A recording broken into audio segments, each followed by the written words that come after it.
Hello everyone. In this video, today we are going to start with our next chapter, Work, Power and Energy of class 11. Work, Power and Energy. So first of all, we will discuss about work. What is work?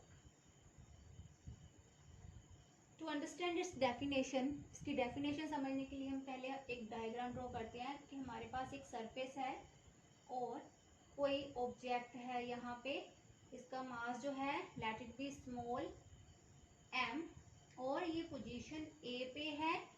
तो हम इस direction में इस पे force apply करते हैं। Force जो है वो एक वेक्टर क्वांटिटी है। तो जब इस पे फोर्स अप्लाई होएगी तो वो अपनी इस पोजीशन से चेंज होके let it be at position B, ये आ गया पोजीशन बी पे। तो जो कितनी अपनी पोजीशन से ये डिस्प्लेस हुआ है let it be S. What is S? S is displacement. So अब इसकी डेफिनेशन क्या होगी कि work is said to be done when a body is displaced from its position, they are displaced from its one position to another when a force F is applied on it. जब हम इसमें force apply करते हैं, जब तक body displace नहीं होती तब तक हम वर्क जो है वो वर्क डन कंसिडर नहीं करते हैं। तो जो वर्क का फॉर्मूला है वो होता है F vector dot S vector. What is F? F is force applied on the body. And what is S vector? It is displacement. Displacement is also a vector quantity. Now dot product हटा के हम क्या लिखते हैं?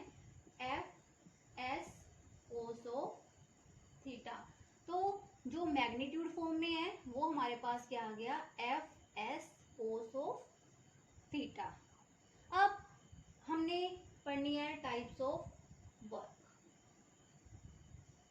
Types of work की कितनी types होती हैं? There are 3 types of work. First is positive work, second is negative work, third is zero work. अब पॉजिटिव वर्क कौन सा वर्क होता है कि जिसमें फोर्स और डिस्प्लेसमेंट जो है वो सेम डायरेक्शन में हो, मतलब जिस साइड हम फोर्स अप्लाई कर रहे हैं उसी साइड में जो है वो बॉडी डिस्प्लेस कर रही है। अब हम अगर इसकी एग्जांपल देखें तो when a body freely falls under gravitational pull, अगर कोई बॉडी है वो डाउनवर्ड फॉल कर रही है तो फोर्स भी इसी डायरेक्शन में, ग्रेविटेशनल फोर्स, और जो बॉडी डिस्प्लेस है वो भी इसी डायरेक्शन में डिस्प्लेस हो रही है। सेकेंड है when a horse pulls a cart on a level road, the work done is positive. जब कोई हॉर्स जो है कार्ट को पुल करता है तो जिस साइड हॉर्स जाता है उसी साइड कार्ट जाता है, तो फोर्स और जो डिस्प्लेसमेंट है वो सेम डायरेक्शन में है, तो वहां पे कौन सा वर्क हो गया? Positive work. अब हम अगर बात करें नेगेटिव वर्क की, नेगेटिव वर्क कौन सा वर्क है? जिसमें फोर्स, जिस साइड में हम फोर्स अप्लाई कर रहे हैं उससे ऑपोजिट डायरेक्शन में जो है बॉडी की डिस्प्लेसमेंट होती है। अब अगर हम बात करें कि अगर मान लो कोई हिली एरिया है, वहां पे हम अपवर्ड डायरेक्शन में जा रहे हैं, तो वो अगर कार्ट की बात करें तो हॉर्स है वो फॉरवर्ड डायरेक्शन में जा रहा है, और अगर वो कार्ट है वो फुली लोडेड है तो वो किस डायरेक्शन में जाएगा? बैकवर्ड डायरेक्शन में। तो वहां पे जो हम वर्क डन है मतलब कार्ट आगे ही नहीं बढ़ पाएगा, तो मतलब जो वहां पे वर्क डन है वो कौन सा वर्क डन है? नेगेटिव वर्क डन है, क्योंकि हॉर्स आगे वाली डायरेक्शन में जा रहा है और जो कार्ट है वो पीछे वाली डायरेक्शन में आ रहा है, क्योंकि वहां पे फुल लोड है और वहां पे पूरी जो है हिली एरिया में अपवर्ड डायरेक्शन में जाना डिफिकल्ट है। सेकेंड जो है नेगेटिव वर्क, अगर हम मैग्नेट्स की बात करें, मैग्नेट्स है सपोज हमारे पास एक north pole south pole, same हमारे पास दूसरी मैग्नेट है उसका भी नॉर्थ पोल साउथ पोल। अगर यहाँ पे हम ऑपोजिट पोल्स को एक दूसरे के पास लेके आए तो देखो फोर्स इस डायरेक्शन में होएगी, लेकिन जो डिस्प्लेसमेंट है ये एक दूसरे को क्या करेंगे? रिपेल करेंगे। तो डिस्प्लेसमेंट कौन सी डायरेक्शन में होएगी? ऑपोजिट डायरेक्शन में। सिमिलरली नेगेटिव वर्क की एक और एग्जांपल है चार्जेस। अगर हम सिमिलर चार्जेस पॉजिटिव पॉजिटिव को या नेगेटिव नेगेटिव को पास लेके आएंगे तो वो भी एक दूसरे को क्या करेंगे, रिपेल करेंगे। फोर्स उनकी हम इस डायरेक्शन में उनको क्लोज लेके आ रहे हैं, लेकिन वो क्या करें, एक दूसरे को रिपेल कर रहे हैं, तो वहां पे क्या हो जाएगी, डिस्प्लेसमेंट जो है वो ऑपोजिट डायरेक्शन में हो जाएगी। तो वहां पे कौन सा वर्क होएगा, नेगेटिव वर्क होएगा। थर्ड है जीरो वर्क। अगर हम जीरो वर्क के एग्जांपल्स देखें तो पहले तो अब हम इसमें देखते हैं, work done is equal to force into displacement into जो एंगल है उनका कोस ऑफ थीटा।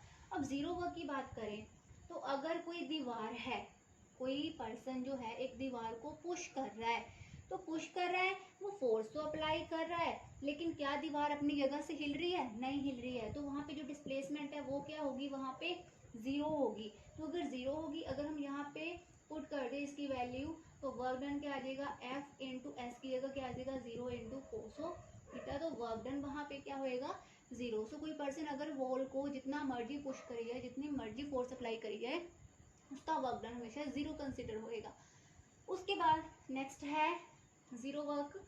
अगर कोई कुली प्लेटफॉर्म पे अपने सर पे लोड लेके चल रहा है वो, तो हम कहते हैं कि इसने बहुत काम किया है, लेकिन उसका वर्क डन जो होता है वो बिल्कुल जीरो होता है।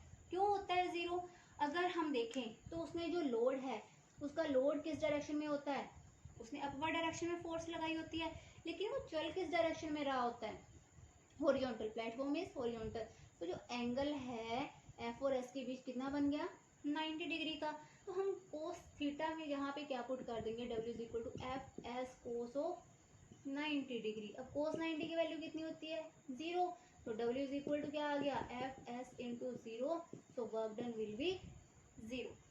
तो यहाँ पे वर्क डन जो है वो भी क्या होएगा, जीरो। तो इसकी भी हमने दो एग्जांपल्स कर ली। तो हमारा जो क्वेश्चन है वो बनता है कि डिफाइन पावर और explain types of, sorry define work and explain types of work and give units of work. अब हमने वर्क का यूनिट्स बताने हैं। तो जो एसआई यूनिट है इसके, एसआई यूनिट जो है वर्क के वो होते हैं जूल, और जो सीजीएस यूनिट होते हैं वो होते हैं आर्क। अब अगर हम